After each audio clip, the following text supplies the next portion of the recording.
Untuk yang mandiri ini emang karena awareness-nya sih, karena awareness terus ability to pay-nya yang memang kurang gitu. Di lapangan ini masih banyak masyarakat itu mendaftar ketika sakit gitu. Jadi saat sakit dia daftar tuh gitu kan. Daftar pertama kali gitu. Setelah daftar sakit, seharusnya kan iurannya itu berkelanjutan ya. Nah itu ternyata iurannya kan sakit sembuh sudah iurannya nggak dibayar lagi gitu. Assalamualaikum warahmatullahi wabarakatuh. Berjumpa lagi dengan saya Syahid Mujtahidi tentunya dalam program Madura Podcast.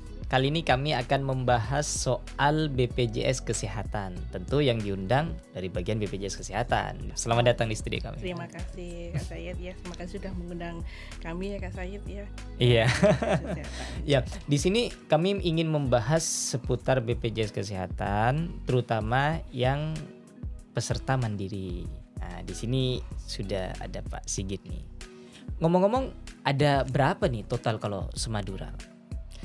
Sekarang. Iya. Jadi kalau angka cakupan saat ini penduduk di wilayah Kabupaten Pamekasan ini ada 98,9% dari jumlah penduduk semester 2 tahun 2022 yang dikeluarkan oleh Kemendagri 869.000.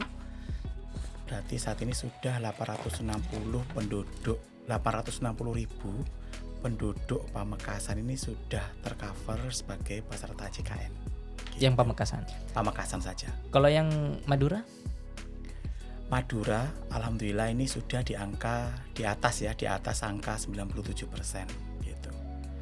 Jadi bervariasi gitu ya persentasenya di tiap-tiap wilayah gitu. Tapi kalau yang Pamekasan ini data terakhir sudah 98,9%. Yang sudah menjadi peserta dari BPJS Kesehatan. Betul. Ini yang mandiri atau keseluruhan ini datanya? Keseluruhan. Oke. Kalau yang mandiri totalnya berapa? Oke, ini sebelum saya jawab mandiri boleh saya terangkan dulu konsep coverage dulu ya. Oke. Pak Syed ya. Jadi konsep coverage tadi kenapa saya bilang di Pamekasan ini 98,9 itu mewakili jadi 98% penduduk Pamekasan ini sudah memiliki jaminan kesehatan. Nah, siapa saja gitu ya yang termasuk di 98% ini ada beberapa segmen gitu ya. Ini ada segmen yang pertama, ada segmen PBI, penerima bantuan iuran. Ini terdiri dari PBIJK, ini yang dibantu iurannya oleh pemerintah pusat melalui mekanisme APBN. Lalu ada juga PBPU Pemda, ini yang dibantu oleh pemerintah daerah Pamekasan, ini menggunakan APBD Pamekasan gitu. Lalu untuk yang selanjutnya adalah non PBI, berarti kata-kata non PBI berarti dia iurannya itu tidak mendapatkan bantuan iuran gitu ya. Ini ada segmen seperti pekerja berima upah gitu ya, jadi kayak PNS, ada teman-teman kita P3K, terus ini dari KTV gitu ya. Nah, ini masuk kategori itu pekerja berima upah, baik dia pegawai pemerintah maupun dari badan usaha swasta. Lalu ada juga pensiunan. Nah, pensiunan ini ada pensiunan PNS, lalu ada veteran British kemerdekaan itu ada gitu. Lalu berikutnya adalah mandiri, mungkin yang jadi topik kita pada pagi hari ini ya, mandiri. Iya, mandiri. Nah, kalau mandiri itu sebenarnya kata gampangnya mandiri gitu ya, tapi kalau kita lihat lagi ketentuannya, bahasa regulasinya itu adalah pekerja bukan penerima upah gitu. Okay. Nah, itu jadi kalau kita lihat PBI sendiri, PBIJK yang dibiayai oleh pemerintah pusat untuk Pamekasan ini sebesar 64%. Lalu untuk PBPU Pemda yang dibiayai oleh pemerintah Pamekasan ini sekitar 16%. Lalu untuk yang mandiri itu 4% gitu. Termasuk yang pekerja berumah upah itu juga sekitar angka 4%-an. Gitu. Mandiri ini 4% dari berapa total? 4% dikalikan 860.000 berapa tuh? Oh, berarti okay. Ya. Ini persentase. Persentasenya. Persentasenya. Okay. Jadi dari jumlah penduduk yang sudah tercover, tadi kan saat ini data per 1 November sudah 860.000. Itu tinggal kalikan. Kalau misalnya tadi PBIJK 64%, tinggal kalikan itu berapa banyaknya itu. Apa nih sebenarnya? Ini kan bagian dari kepesertaan. Iya. Tentu apa kesadaran masyarakat yang membuat mereka tidak menjadi peserta itu? Atau memang bagi mereka tidak penting atau seperti apa? Nah ini ya, ini sudah berjalan BPJS ini sejak 2014 sampai 2023. Berarti sudah 9 tahun ya? Mulai 2014 sampai 2023 gitu, hampir 9 tahun berarti ya. Nah ini memang dari awal banyak segmen gitu ya yang kita rekrut gitu ya kalau di bagian kepesertaan ini. Fokus kita memang tentu saja yang pertama adalah pekerja berima upah gitu ya, karena dulu mungkin Pak Said pernah dengar dulu nama kami ini bukan BPJS tapi nama kami ini Askes ya. Dulu kami itu hanya mengelola jaminan kesehatan untuk PNS saja gitu ya. Lalu kita juga diberi amanah untuk mengelola Jamkesmas gitu. Nah ini cikal bakalnya PPIJK yang tadi saya bilang di awal itu yang namanya yang dibiayai oleh PPI APBN. Dia mendapatkan bantuan iuran dari pemerintah gitu. Nah untuk yang mandiri sendiri ini berjalannya waktu, nanti mungkin bisa disambung oleh Bu Windy ya. Mandiri ini animonya ini. Jadi ketika kami waktu 2014 awal-awal dulu ini animo yang daftar banyak gitu ya. Karena kan dulu 2014. Iya, awal-awal tuh 2014. Dia kan dulu hanya mengelola untuk jaminan PNS ya. Nah, lalu untuk yang mandiri ini ternyata ketika BPJS ini 1 Januari 2014 ini implementasi gitu ya. Ini ternyata banyak yang daftar gitu. Karena tadi di lapangan ini masih banyak masyarakat itu mendaftar ketika sakit gitu. Jadi saat sakit dia daftar tuh gitu kan. Daftar pertama kali gitu. Setelah daftar sakit, seharusnya kan iurannya itu berkelanjutan ya. Nah itu ternyata iurannya kan sakit sembuh sudah, iurannya nggak dibayar lagi gitu. Oh itu nanti soal ya ini filosofinya dulu gitu ya. Okay. Nah itu kan artinya apa? Jadi awareness masyarakat masih kurang gitu ya. Ini kalau yang kita pastikan untuk yang PNS pasti daftar, kasih udah dipotong kan gitu. Yang pekerja berima upah yang dari segmen tadi badan usaha bisa langsung dari gaji dipotong. Iya, dipotong dari gaji. Itu lebih karena sudah regulasinya. Untuk yang mandiri ini emang karena awareness-nya sih. Karena awareness terus ability to pay-nya yang memang kurang gitu. Oke. Terakhir sebelum pindah ke Ibu. Apa sebenarnya yang dilakukan oleh BPJS Kesehatan untuk menguatkan awareness tersebut? Oke. Kita tentu saja kan kalau kita lihat kan kami berdiri ini berdasarkan ada landasan hukumnya ya gitu, landasan hukumnya. Jadi awal-awal kalau landasanmu kita pakai untuk yang sudah jelas gitu ya, tadi misalnya PNS, PPUBU dan sebagainya. Untuk yang mandiri di sini yang kita lakukan banyak waktu itu ya, sudah beberapa alternatif mekanisme kita coba gitu ya. Termasuk yang tadi kita sosialisasi itu pasti ya, advokasi, terus kita merekrut melalui desa sudah kita lakukan gitu. Jadi cara-cara yang persuasif itu kita lakukan sampai saat ini gitu ya. Nah ini mungkin yang terbaru di tahun 2022. Sebelum 2022 saya sampaikan dulu tentang Impres 1 tahun 2022. Ya karena ini berjalannya kan ternyata ini agak susah nih yang mandiri, akhirnya itu ditegakkan ya oleh kementerian gitu ya. Jadi itu ada Impres 1 tahun 2022. Ini yang terbaru kemarin yang sudah menjalankan itu dari BPN, ATR BPN gitu. Jadi ini bagi orang yang mengurus akte jual beli ini wajib menyertakan kepesertaan aktif JKN gitu. Itu salah satu selain dia daftar juga meningkatkan keaktifan peserta gitu kan. Kalau dia misalnya setiap bulan bayar ini kartunya aktif, tapi kalau nggak bayar kan nggak aktif. Nah ini salah satu upaya-upaya yang sudah dilakukan oleh, termasuk di dalamnya adalah instruksi di Impres 1 tahun 2022 gitu. Itu salah satu upaya melalui regulasi. Iya. Ya, dari yang sudah disebutkan peserta-peserta tersebut, gimana nih tunggakan di Madura? Karena pembahasannya ini lebih kepada tunggakan nanti.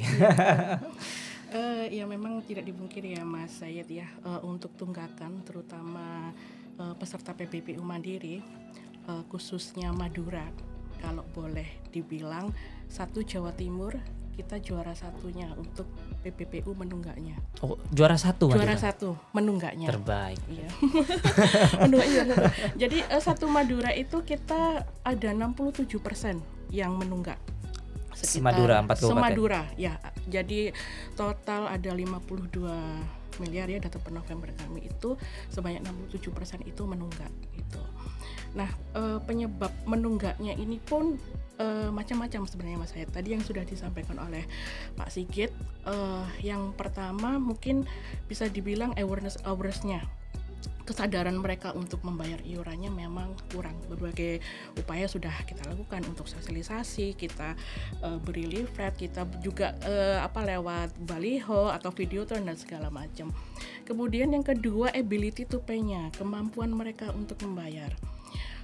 Untuk Madura itu peserta kelas 3 ini kita paling banyak ya Pak Sigit ya. Di Madura ini peserta kelas 3 ini paling banyak, dan mereka ini kebanyakan itu yang memang tidak mampu untuk membayar gitu ya. Dan kendalanya pada saat kita menagih itu kadang untuk kita kan biasanya untuk menagihnya itu bisa lewat SMS blast atau lewat kader CKN gitu kan, telecollecting gitu kan. Nah itu pada saat kita misalnya kirim SMS blast gitu ya, karena mereka ini mungkin golongan dari yang tidak mampu, itu mungkin HP yang digunakan itu bukan HP mereka sendiri, itu bisa jadi klebunnya atau pamongnya atau saudaranya, sehingga untuk menyampaikan mereka memiliki kewajiban yang belum diselesaikan ke kami itu juga menjadi kendala tersendiri gitu Pak. Siap. Jadi dari awareness dengan ability to pay itu, ini mana yang paling kuat sebenarnya yang melandasi mereka menunggak dalam analisa BPJS Kesehatan? Ability-nya, ability to pay-nya. Kenapa kok bisa ability to pay? Maksudnya melihat dari apa gitu barometernya? Dari kemampuan nih Mas, kemampuan untuk membayarnya. Berarti memang mereka kebanyakan tidak, setiap kami telecollecting kan kami menelpon ya, kita menanyakan ke mereka kemampuan mereka untuk membayar ini memang tidak ada, dan mereka ingin cenderung masuk yang gratis, yang UHC, yang mereka bagaimana caranya bisa mendapatkan layanan kesehatan tetapi tidak perlu melakukan pembayaran iuran, itu kebanyakan di situ Mas. Iya. Berapa banyak sih sebenarnya dari 67 Semadura 67% yang menunggak sejatim dari total di Jatim? Oh iya, itu paling banyak di kabupaten mana? Di kabupaten yang paling untuk secara persentase. Kalau persentase paling banyak di Sampang, tetapi kalau secara rupiah paling banyak di Pamekasan untuk rupiahnya. Oh iya. Berarti yang maksudnya lebih banyak persentasenya itu gara-gara jumlah pesertanya atau memang jumlah rentan tidak bayarnya yang panjang? Yang sehingga nominalnya lebih tinggi yang di Pamekasan. Jadi gini. Iya.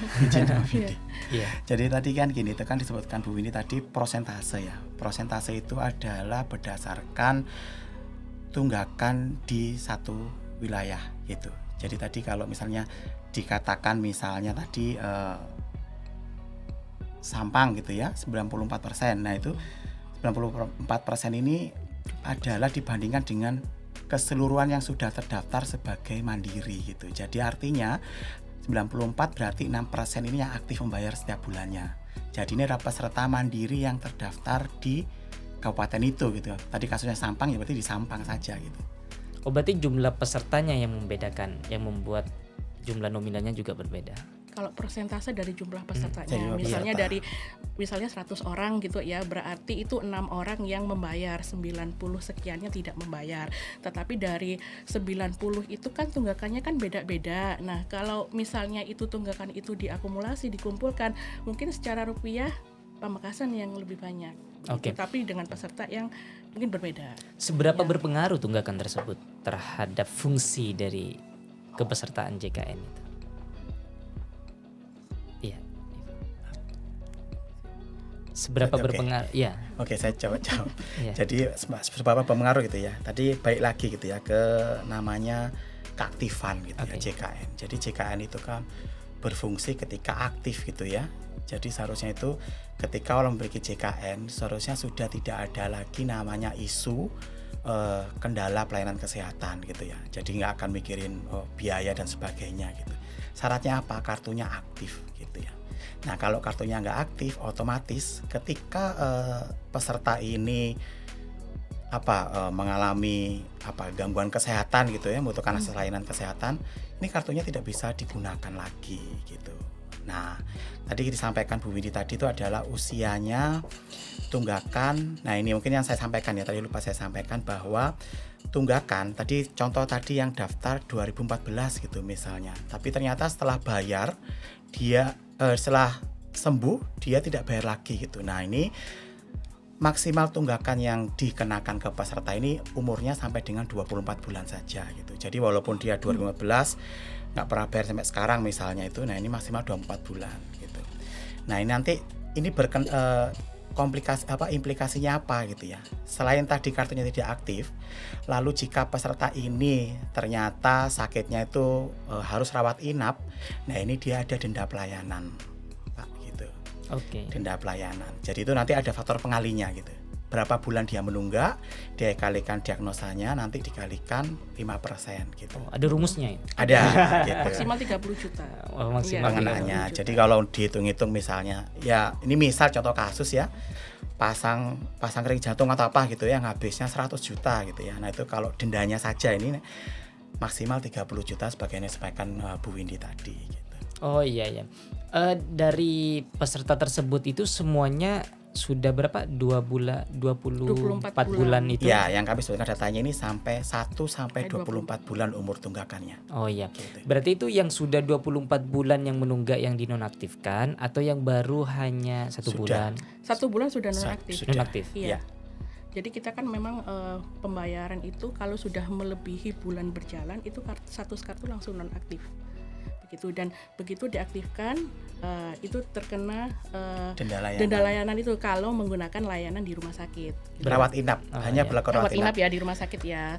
Tapi kalau hanya menggunakan layanan rawat jalan di FKTP, di puskesmas atau di dokter keluarga, ini enggak ada denda layanan. Nanti setelah 45 hari normal kembali kalau enggak nunggak. Kalau enggak nunggak ya. Jadi denda hanya 45 hari untuk rawat inap berlaku 45 hari gitu. Oke.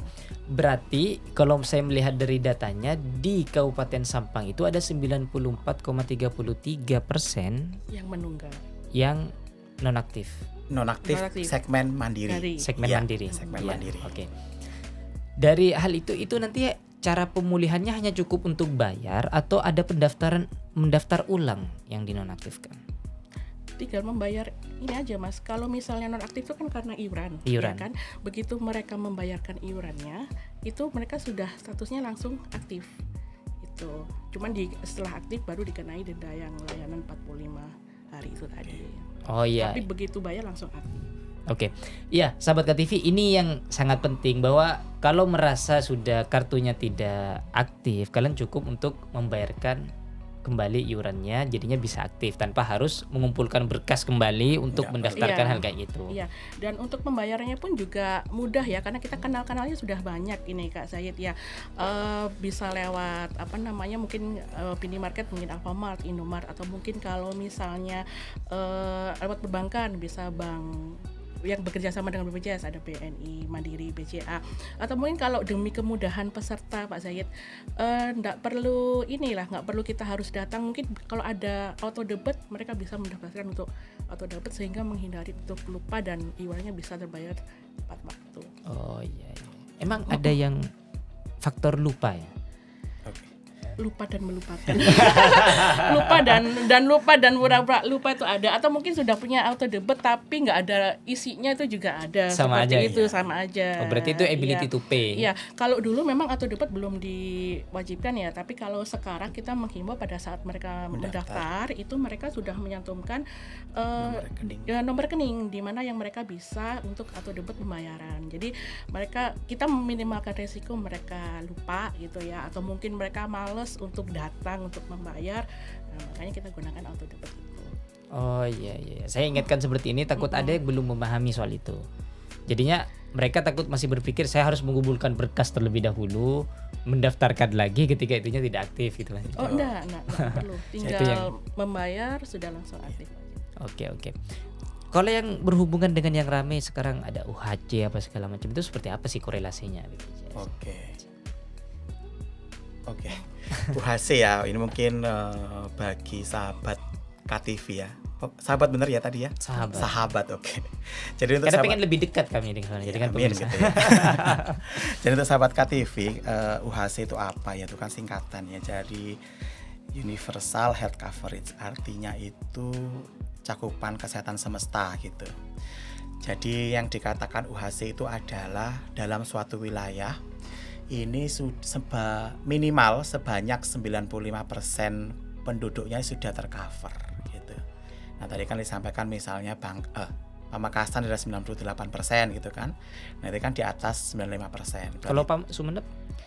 Sumeneb sama, sekitar 98% juga gitu. Madura ini sudah UHC semua. Sudah UHC semua, alhamdulillah sudah di atas 95%. Nah predikat ini diberikan kalau misal di suatu wilayah itu tadi sudah di atas 95% dari jumlah total penduduknya gitu. Nah implikasinya apa gitu ya? Lah inilah janji komitmen dari pemerintah daerah gitu ya.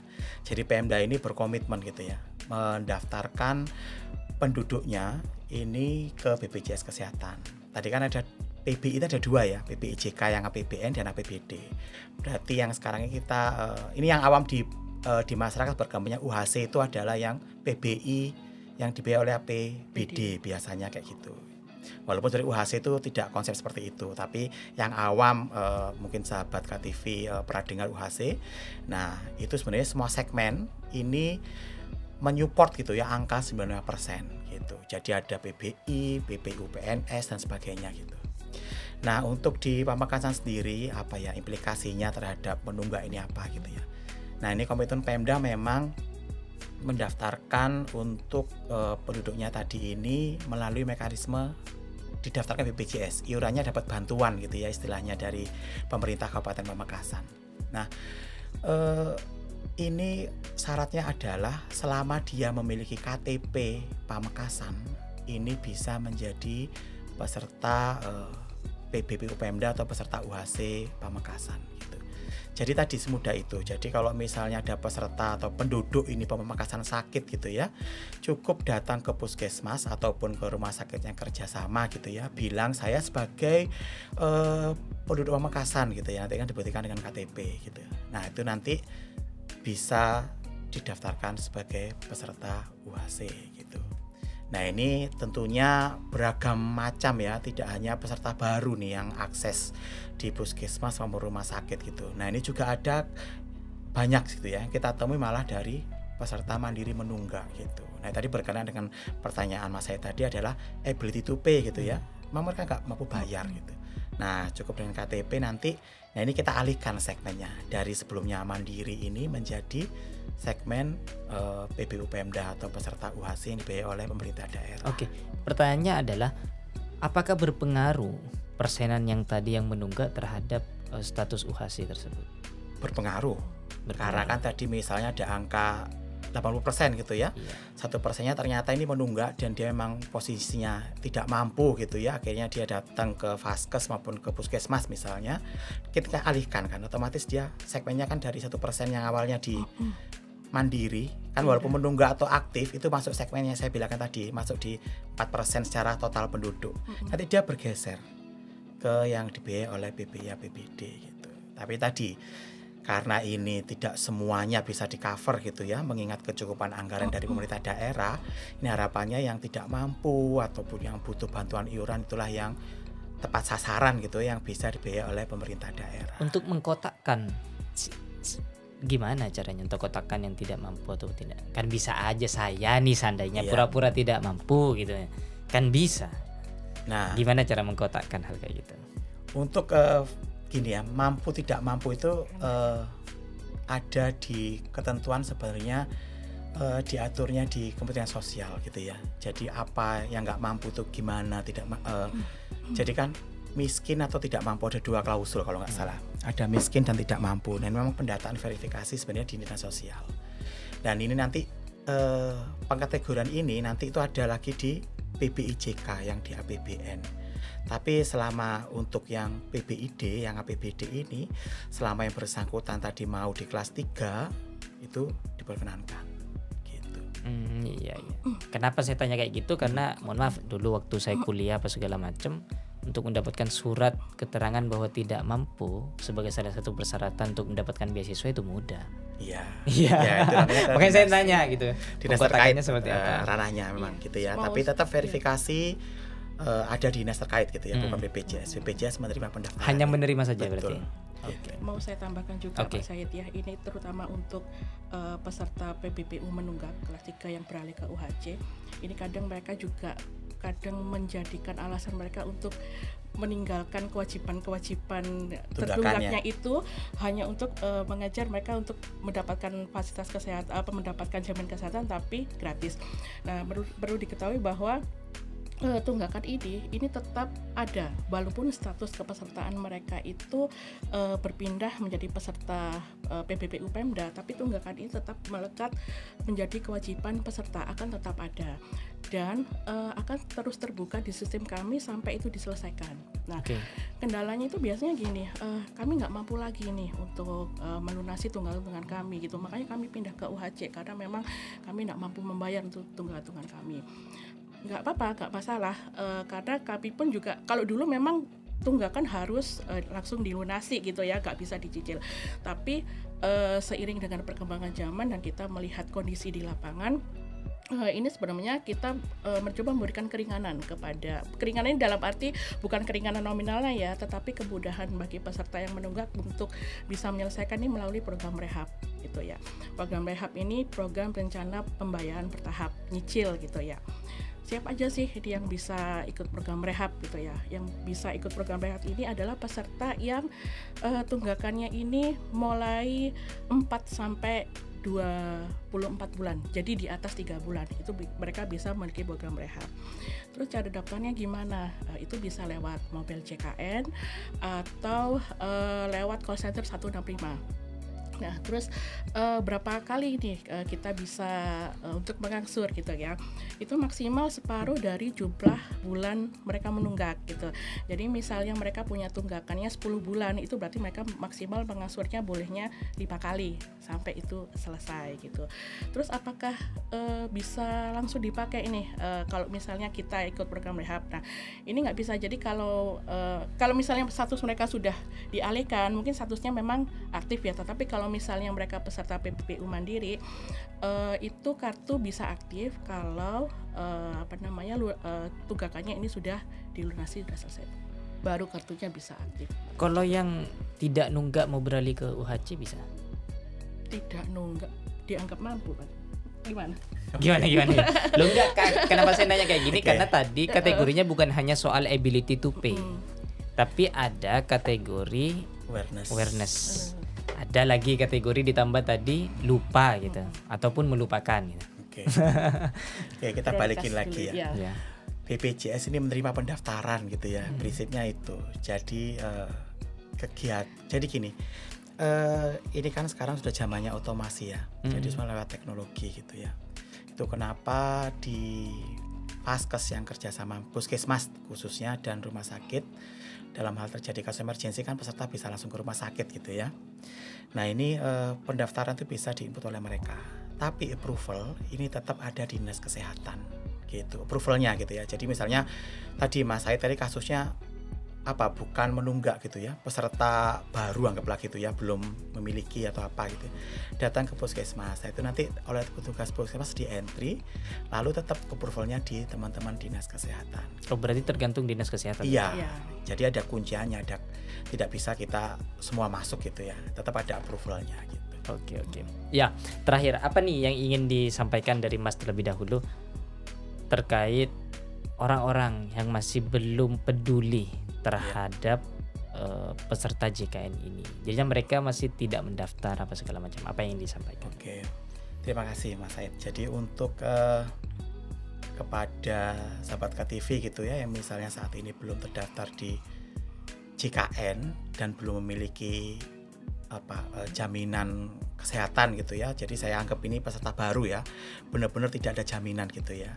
Nah, ini kami himbau kembali untuk segera melakukan pendaftaran gitu. Kenapa? Karena program JKN program pemerintah, programnya bagus loh gitu. Kalau kita lihat lagi sebenarnya ini prinsip yang kita pakai ini prinsip dari zaman nenek moyang kita, gotong royong gitu. Itu kenapa saat ini walaupun kita bertiga saat ini podcast di sini gitu ya, sehat, ini kita nggak langsung ini kita sedekah loh gitu. Kita bayarin orang-orang saudara-saudara kita yang di rumah sakit gitu ya. Bayangkan kalau misalnya di rumah sakit itu ada tetangga kita yang kurang mampu gitu ya, yang dulu harus jual tanah, jual sapi gitu ya, jual warisan dan sebagainya, sawah gitu ya. Nah sekarang dengan ada program JKN ini kan dapat jaminan gitu dengan mengiur. Nah ini harapannya kami mengetuk sahabat-sahabat KTV ini kalau belum daftar, itu tadi yang perlu kami ketuk. Ini aja filosofi itu gotong royongnya gitu sih. Filosofi gotong royongnya. Iya, betul. Kalau Bu Erika soal ini, apa nih yang ingin disampaikan kepada yang nunggak gitu? Ya. Oh ya. Kalau harapan kami ya, kami berharap ya untuk peserta ini bisa membayarkan iurannya rutin ya, karena memang ada kewajiban tiap orang per bulan ini rutin, maksimal kalau bisa sebelum tanggal 10 atau paling enggak sebelum akhir bulan ya, karena biar status kepesertaannya ini aktif, mereka tenang, jaminan kesehatannya juga sudah aman, dan seperti tadi yang disampaikan oleh Pak Sigit, ini sebagai ladang sedekah dan gotong royong bagi sesama, karena memang tidak semua orang ini mampu gitu ya. Bayangkan aja Mas Said, mungkin ada satu orang yang membutuhkan katakan operasi jantung gitu ya, satu orang operasi jantung itu paling nggak biayanya dibutuhkan gotong royong bantuan dari 5.000 orang sehat, iuran dari 5.000 orang sehat untuk membiayai satu orang yang operasi jantung. Jadi kita sakit atau enggak sakit, itu himbauan kita adalah untuk bisa membayar iuran tepat waktu untuk membantu mereka agar memiliki harapan hidup lebih banyak. Okay. Jangan lupa juga taat prokes dan mencegah lebih baik daripada mengobati. Mencegah lebih baik daripada mengobati. Ya, sahabat KTV, perbincangan kali ini sangat penting sebenarnya. Kenapa kami mengupas soal tunggakan-tunggakan peserta nakal? Karena ini bagian dari kami ingin membuka mata teman-teman untuk mengetahui lebih banyak tentang BPJS Kesehatan, apa sih fungsinya, seperti apa sih, dan ternyata memang sudah banyak di Madura dan menjadi ranking 1 katanya tadi Jawa Timur. Kalau menjadi kolektif gitu. Ya. Tapi dalam hal ini yang sangat saya ingat adalah bahwa konsep dari BPJS Kesehatan adalah gotong royong, dan ini adalah kebudayaan yang dirawat di Indonesia. Jadi ketika kita tidak mampu untuk bersedekah, mungkin bisa juga melalui hal ini, karena ini juga bukan hanya untuk orang lain. Ketika kita memfungsikan kartu tersebut, ini juga bisa difungsikan untuk diri kita sendiri. Saya Said Mujtahidi undur diri. Wassalamualaikum warahmatullahi wabarakatuh.